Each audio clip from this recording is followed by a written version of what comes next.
Welcome. Preposition के 10 question को हमने सॉल्व कर लिया था और जिसमें प्रेपोजिशन को हमने समझा था। आज 11 वाला देखते हैं।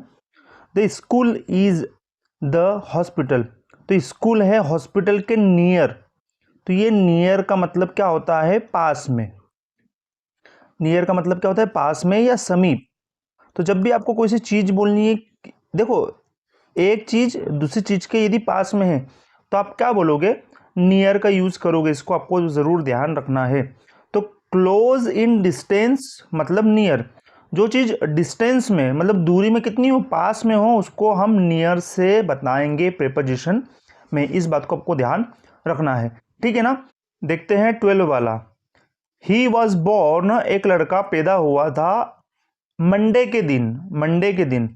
तो जब भी दिन की बात आए, कोई से भी दिन की बात आए, सोमवार, मंगलवार, बुधवार, गुरुवार, शुक्रवार, शनिवार, तो उनके पहले आप ऑन का यूज करोगे। और कभी डेट आ जाए लिखी हुई 24 तारीख, 25 तारीख, तब भी आप ऑन का ही यूज करोगे। कुल मिला के बात ये है, ये मंडे की जगह पे कभी डेट भी होता है ना, तो भी आप ऑन का ही यूज करते हैं। इंग्लिश में आपको डे और डेट के लिए ऑन का ही यूज करना होता है।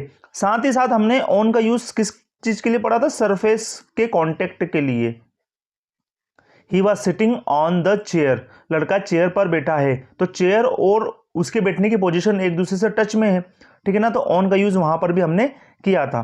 तो इस बात को ध्यान रखना कि ऑन का यूज डे में होता है, डेट में होता है और सरफेस बताने के लिए होता है, ठीक है। 4 days ऑफ द वीक आप ऑन का यूज करोगे, मतलब हफ्ते में जो दिन रहते हैं उन दिनों को बताने के लिए आप ऑन का यूज करोगे। क्लियर? आगे बढ़ते हैं। देखिए 13 वाला। We sleep night. तो नाइट की बात कर रहे हैं। नाइट मतलब 8 का यूज किया जाता है। जैसे आप बोलते हो इन दी मॉर्निंग, इन दी मॉर्निंग या आफ्टरनून, आप इस प्रकार से बोलते हो। लेकिन मॉर्निंग और आफ्टरनून के लिए आप क्या करोगे? इन का यूज करोगे। इस बात को ध्यान रखना, ठीक है। लेकिन जब आप नाइट की बात करोगे, नाइट शब्द लिखा हुआ आएगा तो आपको 8 का ही यूज करना पड़ेगा। 8 मतलब स्पेसिफिक पॉइंट ऑफ टाइम। तो 8 मतलब क्या? ये फिक्स 12 बजे की बात कर रहा है। इस बात को आपको ध्यान रखना है, ठीक है ना। नाइट का मतलब नाइट में समय क्या हो रहा है? नाइट में समय हो रहा है 12 बजे। इसलिए स्पेसिफिक पॉइंट के लिए 8 का ही यूज किया जाता है। आपको कई बार बताया, जैसे एट द डोर हमने पढ़ा था, मतलब दरवाजे के समीप, उसी लोकेशन पे फिक्स वाली, तो 8 का यूज किया जाता है। तो 8 यहाँ पे फिक्स समय के लिए बात हो रहा है और फिक्स समय क्या है? 12 बजे। इसलिए नाइट के पहले हमको 8 का यूज करना पड़ता है और मॉर्निंग शब्द के पहले इन का और आफ्टरनून शब्द के पहले भी इन का यूज करना पड़ता है। फिक्स्ड टाइम एक्सप्रेशंस के लिए आप 8 का यूज करोगे। एट नाइट, एट नून, ठीक है ना। इस बात को आपको ध्यान रखना है। यहाँ पे नून लिखा हुआ इसलिए ये बात की। आफ्टरनून मतलब फिक्स समय नहीं, बस आफ्टरनून। और यहाँ पे 8 नून मतलब फिक्स 12 बजे दोपहर का। आपको क्लियर हो जाना चाहिए। क्लियर? अगला देखते हैं 14th वाला। ही गोज टू ऑफिस, लड़का जाता है ऑफिस द मॉर्निंग। तो मॉर्निंग शब्द है तो इनका यूज किया जाएगा। मैंने आपको जस्ट अभी बताया है ना। मतलब फिक्स समय नहीं, मॉर्निंग के किसी भी समय की बात हो रही है। पार्ट्स ऑफ द डे, जैसे मॉर्निंग, आफ्टरनून, इवनिंग के लिए आप इनका यूज करोगे। मॉर्निंग बोलो तो इन मॉर्निंग, आफ्टरनून बोलो तो इन आफ्टरनून, और इन इवनिंग भी बोल सकते हो। तो मॉर्निंग मतलब सुबह के समय में, आफ्टरनून मतलब दोपहर के समय में, इवनिंग मतलब शाम के समय में। कोई फिक्स समय नहीं है। यदि फिक्स समय होता तो आप 8 का यूज करते हो। जैसे आप बोलते हो एट 5 o'clock।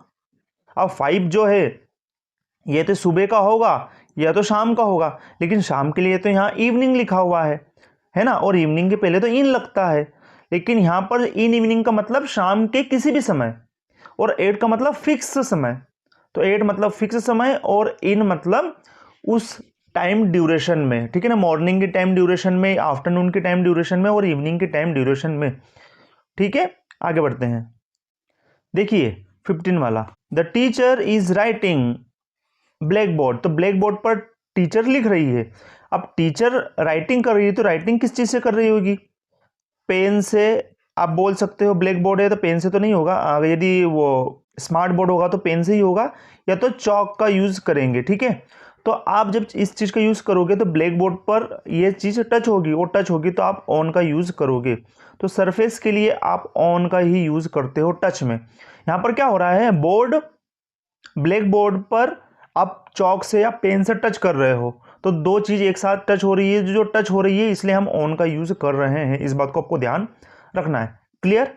आगे बढ़ते हैं। 16 देखिए, ही विल अराइव 5 PM। अब देखिए 5 PM है, फिक्स समय है, तो आप 8 के साथ में ही जाओगे। फिक्स समय मतलब 8 के साथ में आपको जाना पड़ेगा, एग्जैक्ट टाइम, तो आप 8 के साथ में जाओगे। वहीं पर आप को यदि इवनिंग के समय बोलना था तो आप क्या लिखते, इन इवनिंग। ठीक है ना, तो इवनिंग का कोई सा भी समय तो इन लिखोगे आप, फिक्स समय नहीं है, लेकिन फिक्स है तो आप 8 के साथ में जाओगे। वह लड़का आएगा फिक्स 5 बजे शाम में। ठीक है ना, PM का मतलब होता है पोस्ट मेरिडियम, और AM का मतलब होता है एंटी मेरिडियम। और हिंदी में यदि बोले तो सुप्रभात से पहले और सायकाल के बाद, ऐसा बोला जाता है। ठीक है, आगे बढ़ते हैं। 17 वाला देखिए, वी मेट 2010। अब ये 2010 मतलब ये क्या है, एक ईयर है, तो साल बताने के लिए आपको इनका ही यूज करना पड़ता है। इस बात को ध्यान रखना है ना। हम मिले थे 2010 में, इसका हिंदी मतलब हुआ। अब देखिए, साल बताओ या महीने बताओ या सेंचुरीज बताओ, आपको इनका ही यूज करना पड़ता है। जैसे एग्जांपल देखिए, इन 2010 लिख दिया तो इनका यूज है। मंथ लिख दिया जैसे इन जनवरी, तो भी इन का यूज आएगा। और सेंचुरी बोल दिया, ठीक है ना, तो इन 100 ईयर्स, आप ऐसा बोल सकते हो कुछ भी, तो इन का यूज किया जाएगा, मतलब 100 सालों में, तो इन 100 ईयर्स। तो सेंचुरी का बोल दो या मंथ्स का बोल दो या ईयर्स का बोल दो, आपको इनके साथ में ही जाना होगा। ठीक है, आगे देखते हैं। 18 वाला देखते हैं, ही जम्प्ड, वह कूदा रिवर में।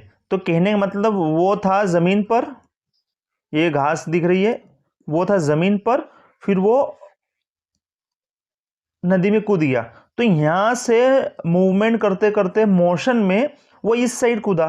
ठीक है ना, तो जब भी ऐसा मोशन होता है तो आप इनटू का यूज करते हो, इस बात को ध्यान रखना। इसलिए यहां पर इनटू आंसर में आएगा। वह लड़का कूदा रिवर में।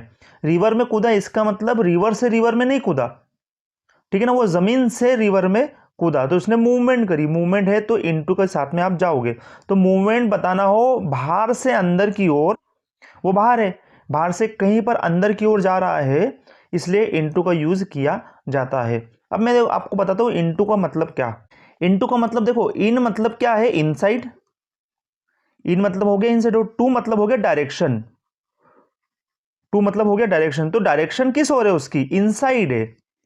इनसाइड है मतलब क्या, आउटसाइड से इनसाइड की ओर यदि वो जाएगा, डायरेक्शन उसकी रहेगी, तो आप इनटू का ही यूज करोगे। इस बात को ध्यान रखना, कंफ्यूजन नहीं होना। यदि आप मूवमेंट में किसी बाहर वाली जगह से कहीं अंदर की ओर जा रहे हो तो आप इनटू का यूज करते हो। क्लियर? आप कैसे भी समझ सकते हो, आप बाहर से आए और अपने रूम के अंदर चले गए, तो आप बाहर पहले चारों तरफ खुला वातावरण था, और फिर आप अंदर चले गए रूम में, तो चारों तरफ से घिरा हुआ वातावरण है, तो मूवमेंट हो गई ना, इसलिए आप इनटू का यूज करते हो। कंफ्यूजन नहीं होना कि इन आएगा या इनसाइड आएगा या इनटू आएगा, ठीक है ना। देखिए, आउटसाइड से इनसाइड की ओर कोई भी जाएगा तो इनटू का यूज होगा, और वो होना चाहिए मूवमेंट में। क्लियर? आगे बढ़ते हैं। 19 देखते हैं, the picture is hanging the wall. यहां पे क्या हो रहा है, एक पिक्चर की बात हो रही है और एक दीवार की बात हो रही है, तो दोनों के टच में है एक दूसरे से, तो इसलिए ऑन का यूज आएगा। तो सरफेस कांटेक्ट के लिए आप ऑन का यूज करते हो, इस बात को ध्यान रखना। ये दीवार है, दीवार पर कोई सी फोटो टंगी हुई है, तो ये जो दीवार है और ये फोटो एक दूसरे से टच में है, दोनों चीजें टच में है, इसलिए ऑन के साथ में आप जाओगे। इस बात को आपको क्लियर समझना है, ठीक है। तो सरफेस टच के लिए ऑन के साथ में जाओगे। फिर मैंने आपको बताया ऑन डे के लिए होता है, डेट के लिए होता है, क्लियर हुआ, और सरफेस बताने के लिए भी होता है। तो ऑन सरफेस बताने के लिए, डे के लिए और डेट के लिए, तीनों चीजों के लिए होता है। आगे बढ़ते हैं। देखिए 20 वाला, ही वॉकड द रोड। अब यहां पे लिखा हुआ अलोंग। अलोंग का मतलब क्या समझ में आया आपको? नहीं समझ में आ रहा? देखते हैं। Movement following the line of something, मतलब आप रोड पर जा रहे हो, आप क्या रोड पर जा रहे हो, लेकिन साथ साथ क्या है, कुछ चीज़ें हैं जैसे पेड़ पौधे कुछ भी हो गए, तो पेड़ पौधे के साथ साथ आप चल रहे हो तो किसी के साथ में लाइन से लाइन चलना, तो उसके साथ में अलोंग आएगा। देखो यहाँ पे लिखा हुआ है movement following the line of something.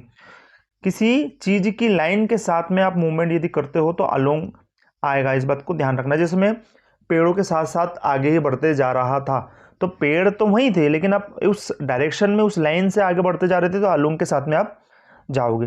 ठीक है, इस बात को आपको ध्यान रखना है। क्लियर?